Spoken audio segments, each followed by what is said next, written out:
how to remove your Gmail account from another device on iPhone. In this video, I'll show you how to remotely sign out of your Google or Gmail account from another phone, tablet, or computer using your iPhone.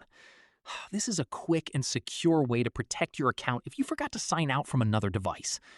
First, open the Gmail app on your iPhone. Tap on your profile picture in the top right corner, then select Manage Your Google account.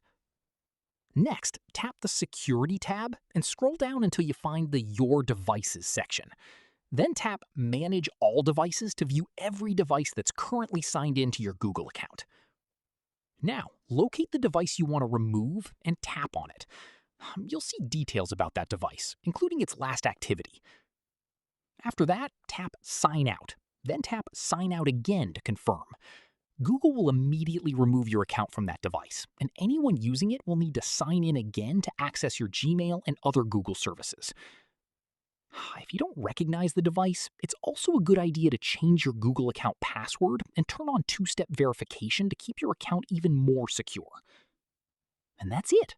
That's how you can remove your Gmail account from another device using your iPhone. If this video helped you out, make sure to like the video and subscribe for more quick iPhone and Gmail tutorials. Thanks for watching, and I'll see you in the next one.